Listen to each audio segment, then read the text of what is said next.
O livro de Ester é um dos livros mais interessantes e curiosos da Bíblia. A história se passa 100 anos após o exílio babilônico dos israelitas de sua terra. E embora alguns judeus tenham retornado a Jerusalém, como Esdras e Neemias, muitos não o fizeram. O livro de Ester é sobre uma comunidade judaica que vivia em Suzã, a capital do antigo Império Persa. Os personagens principais dessa história são dois judeus, Mordecai e a sua sobrinha Ester. E também há o rei da Pérsia, que é uma espécie de bêbado nessa história. E o oficial persa, Amã, que é o astuto vilão. Agora, esse é um livro curioso na Bíblia, principalmente pelo fato de que o nome de Deus não é mencionado nenhuma vez, o que pode parecer estranho. Quer dizer, a Bíblia não é sobre Deus? Mas essa é uma técnica brilhante do autor, que aliás é anônimo. É um convite para ler essa história em busca do mover de Deus.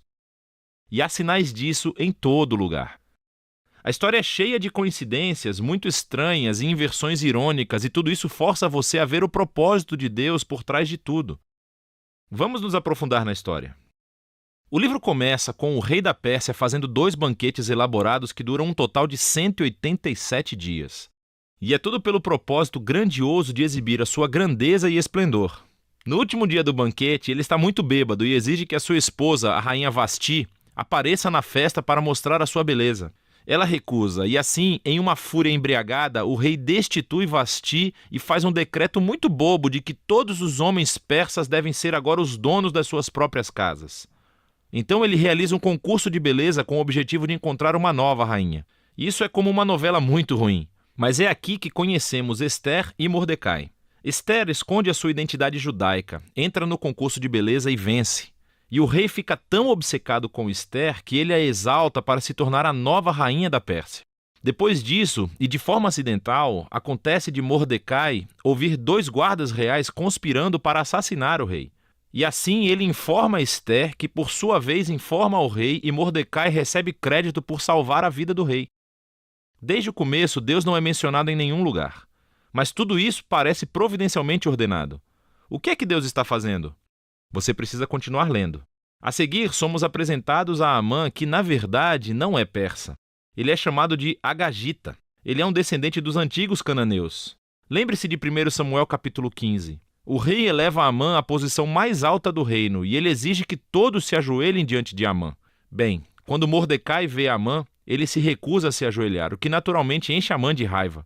E quando ele descobre que Mordecai é judeu, Amã convence o rei com sucesso a fazer um decreto louco para destruir todo o povo judeu. E para decidir a data da aniquilação dos judeus, Amã joga os dados. Um dado é chamado Pur, em hebraico. Guarde isso para mais tarde. 11 meses depois, no dia 13 de Adar, todos os judeus morrerão.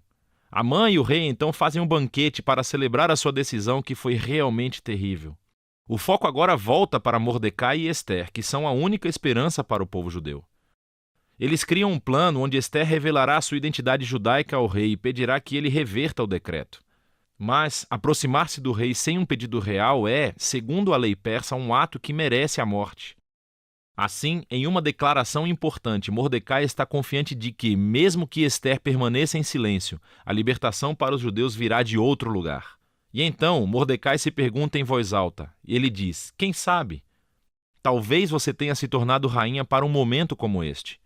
Ester responde com coragem e tenciona ir ao rei com suas palavras incríveis. Se eu perecer, pereço. Sabendo o que acontece, observamos a inversão irônica de todos os planos malignos de Amã. Então, Ester realiza um primeiro banquete para o rei e Amã, e diz que quer fazer um pedido especial para ambos em um banquete exclusivo no dia seguinte. Então Amã deixa o banquete totalmente bêbado e vê Mordecai na rua. Ele está enfurecido e ordena que uma lança de madeira bem alta seja construída para que Mordecai possa ser morto nela pela manhã. E quando parece que as coisas não podem piorar mais para os judeus e para Mordecai, de repente a história muda. Acontece que naquela noite o rei não consegue dormir e escolhe as crônicas reais para leitura na hora de dormir. E ele acaba ouvindo sobre como Mordecai salvou a vida do rei. Ele tinha esquecido completamente. Então, pela manhã, Amã aparece para pedir a execução de Mordecai. E o rei, nesse momento, ordena que Amã honre Mordecai publicamente por salvar a sua vida. Então, agora Amã tem que levar Mordecai pela cidade em um cavalo real, pedindo a todos para louvá-lo. Este momento na história é um pivô para todo o livro. E assim começa a queda de Amã e a ascensão de Mordecai ao poder. Veja como funciona. O dia seguinte é o segundo banquete de Ester. Então o rei e Amã chegam e Ester informa ao rei que, em primeiro lugar, ela é judia. E segundo, que Amã promulgou um decreto para assassiná-la e matar Mordecai, que salvou a sua vida, e assassinar todos os judeus. O rei já tinha bebido muito, e quando ele ouve essa notícia, ele começa mais uma fúria embriagada. Ele ordena que Amã seja morto na própria estaca que fez para Mordecai. É uma maneira irônica e horrível de morrer para Amã. A execução de Amã, no entanto, não resolve o problema do decreto de matar todos os judeus. Então o foco agora volta para Ester e Mordecai, enquanto fazem um plano para reverter o decreto. Eles descobrem que o rei não pode revogar um decreto que já fez. Em vez disso, o rei manda Mordecai emitir um contra-decreto.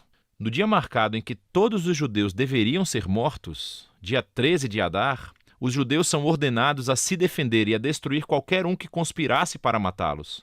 Então, Mordecai, Ester e os judeus em todos os lugares fazem banquetes e festas para celebrar esse novo decreto, e Mordecai é colocado em um assento ao lado do rei.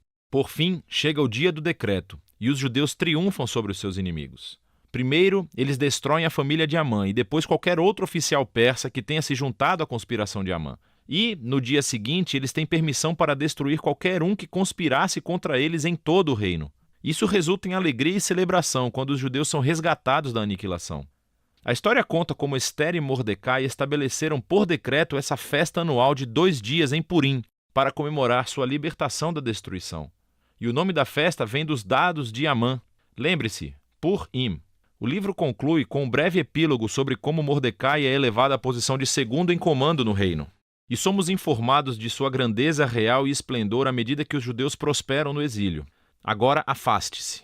Observe como toda essa história foi criada. A história estava cheia de momentos de inversão irônica, mas agora podemos ver toda ela estruturada como uma inversão irônica, até nos detalhes. Assim, o esplendor, banquete e decretos do rei são refletidos no esplendor, banquetes e decretos de Mordecai no final. Ester e Mordecai primeiro salvam o rei e agora salvam todos os judeus. Depois, você tem a elevação de Amã, seguido dos seus éditos e banquetes, que são invertidos pela elevação de Mordecai, seguido pelo seu édito e banquete. E no meio da estrutura da história, você tem as cenas de planejamento de Ester e Mordecai. E depois temos os 2 banquetes de Ester que emolduram o maior momento da inversão em toda a história, a humilhação de Amã e a exaltação de Mordecai. Outra característica fascinante desse livro é a ambiguidade moral dos personagens.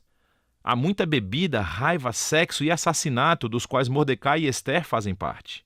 Fora a violação de muitos mandamentos da Torá, como casar com gentios e comer alimentos impuros. E a história não coloca Mordecai e Ester como exemplo moral, como se endossasse todo o seu comportamento. Mas eles são apresentados como modelos de uma vida de confiança e esperança, quando as coisas começam a dar errado. E assim, o livro de Ester volta à questão com a qual começamos: por que Deus não é mencionado? A mensagem desse livro parece ser que, quando parece que Deus está ausente, quando o seu povo está no exílio, quando é infiel à Torá, será que isso significa que Deus está cansado de Israel? Será que Deus abandonou as suas promessas? E o livro de Ester nos diz que não. Ele nos convida a ver que Deus pode e trabalha no meio da confusão e ambiguidade moral da história humana. E ele usa a fidelidade de pessoas moralmente comprometidas para realizar os seus propósitos. E assim, o livro de Ester nos pede para estarmos dispostos a confiar na providência de Deus, mesmo quando não podemos vê-lo trabalhando.